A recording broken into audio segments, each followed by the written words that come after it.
আজকে পয়লা বৈশাখ। আমরা যারা বাংলা পঞ্জিকা অনুসারে পূজা থেকে শুরু করে সব নিয়মকানুন মেনে থাকি তাদের কিন্তু আজকেই পয়লা বৈশাখ। যদিও গতকালকে সরকারি ছুটি অনুযায়ী পয়লা বৈশাখ ছিল, আমরা সেদিন চৈত্র সংক্রান্তির দিন পালন করছিলাম। কালকে সারা দিনে সকাল থেকে ঘুম থেকে উঠে ঠাকুর পূজা করে তারপরে সকালবেলা চিড়ামুড়ি খেয়ে দিনটাকে পার করলাম। একটু দুপুর হতেই মা আর আমি দুইজন মিলে বসে পড়লাম কয়েক রকমের সবজি কাটার জন্য। যেহেতু গতকালকে পাচন খাওয়ার দিন ছিল, এই জন্য কালকে পাচন আর সারাদিনে নিরামিষ খেয়ে দিনটাকে পালন করছি। ছোটবেলা থেকেই পয়লা বৈশাখের দিনে খুব সকালে ঘুম থেকে উঠে স্নান শেষ করে বাড়ির সবাই আগে গুরুজনদের প্রণাম করতাম, তারপরে আমাদের দিনটা শুরু হতো। তো আমার বাবার বাড়িটা অনেক বড় ছিল, সবাই লোকজন একসাথে এক জায়গায় হয়ে তারপরে দেখা যেত যে সকালের দিনটাকে শুরু করা হতো। বা অনেক আমরা ছোট ছোট ছেলে মেয়ে ছিলাম, সবাই একসাথে গুরুজনদের প্রণাম করে তারপরে যে সকালবেলার কীর্তন আসতো সেখানের প্রসাদ খেয়ে দিনটা শুরু করতাম। তারপরে ঘরে আসার পর মায়ের হাতে চিড়া, দই, মুড়ি সেগুলা খেয়ে কিছু সময় সবার সাথে কাটানোর পরে মাকে হাতে হাতে সাহায্য করতাম দুপুরের রান্নার জন্য। তেরা জেঠুদের রান্না প্রায় সময়ে পাচনের দিন থেকে পয়লা বৈশাখের দিন একসাথেই করা হতো। আমাদের দুই ফ্যামিলি বরাবরই একসাথে সবকিছু যে কোনো অনুষ্ঠানের দিন একসাথে রান্না করে এক জায়গায় খাওয়া হতো।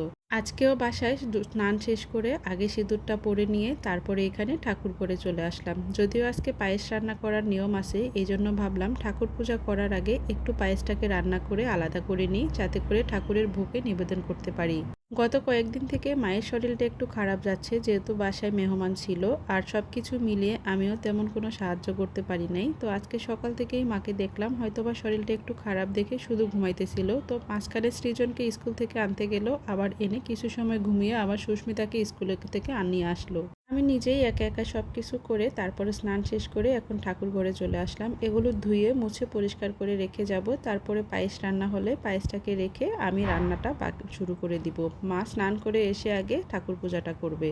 পয়লা বৈশাখের দিন বাচ্চাদেরকে নতুন জামা পরালাম, যদিও নিজেদের জন্য না নিলেও বাচ্চাদের চেষ্টা করি যে কোনো অনুষ্ঠানে, বিশেষ করে পয়লা বৈশাখ বা পূজায় নতুন পোশাক দেওয়ার জন্য। ছোট থেকে একটা কথা শুনতাম, এটা নাকি বাচ্চাদের জন্য একটা আশীর্বাদ স্বরূপ, যে নতুন পোশাক বা নতুন জামা পরলে ওদের ভালো হয়। আমার সাথে সাথে এখানেও সুস্মিতাও আমাকে আজকে পূজার কাজে সাহায্য করতেছিল। পূজার থালাবাটি ধোয়া থেকে শুরু করে ছাদ থেকে ফুল তুলে এনে দেওয়া সব কিছুই সুস্মিতা আমাকে সাহায্য করতেছে। আর ওর আজকে মনটা একটু বেশি ভালো, যদিও তার সকালবেলা স্কুল যাওয়ার সময় একটু কষ্ট লাগছিল। নতুন জামা, নতুন প্যান্ট সব কিছু পরে ও ওর মতো করে খেলতে চলে গেল। আমি এখানে পায়েস রান্না শেষ করে পায়েসটাকে ঠাকুরের জন্য তুলে রেখে এখন ভাজি করার জন্য রান্নাঘরে চলে আসলাম। আজকে নিয়ম আছে 5 রকমের ভাজি খাওয়া লাগে, টকের ডাল বা তিতা খাওয়া লাগে। তো আমি এখানে 5 রকমের ভাজি কেটে নিলাম, সাথে আবার আমি এখানে টকের ডাল রান্না করার জন্য একটু ডালও বসিয়ে দিলাম। ডালটাকে আজকে আমি খুব পাতলা করে আম দিয়ে রান্না করব, এই জন্য অল্প পরিমাণে একটুখানি বেশি জল দিয়ে বসিয়ে দিলাম। তারপর এখানে ভাজিগুলোও হয়ে গেল, ভাজিগুলো তুলে রেখে ডালে আমি ডালটা আগে থেকে ফুটে গেলে ওইটাকে আমি এখন বাগার দিব। তার আগে এখানে আমগুলোকেও কেটে নিলাম, সে আমটাকে দিয়ে দিলাম। কাঁচা আম দিয়ে কিন্তু এই গরমের দিনে ডাল খেতে অনেক বেশি ভালো হয়। টক ডালে সবসময় কিন্তু সরিষা ফোড়ন দিতে হয়, একটুখানি শুকনো মরিচ আর একটু সরিষা ফোড়ন দিয়ে তারপরে আমি ডালটাকে বাগার দিয়ে নামিয়ে নিব। তো এইদিকে আমার রান্নাটাও প্রায় শেষের দিকে, শুধু এখন মাছ আর ভাত রান্না করা বাকি, আর ওইদিকে মায়েরও পূজা করা শেষ। তো আমি এখানে রান্না শেষ করে একটু বাইরে গেলাম, মা আবার এখানে 2 রকমের মাছ আর এখানে ভাতটা রান্না করে নিল। তো দুপুরের খাবারে আজকে আমাদের এগুলোই ছিল। বাসায় আমরা আজকে 4 জন আছি, দুপুরের খাবারটা এখন খেয়ে নিব। তো এখানে আমি ওদের জন্য সব খাবারটাই প্লেটে করে সুন্দর করে সাজিয়ে গুছিয়ে দিয়ে দিলাম। যদিও সবসময় এভাবে খাবারটা পরিবেশন করা হয় না, তো ভাবলাম আজকে যেহেতু বছরের প্রথম দিন, ওরাও খুশি থাকবে আর দেখতেও ভালো লাগবে, এই জন্য দুইজনের জন্য সব কিছুই আলাদা আলাদা করে বাটিতে নিয়ে নিলাম।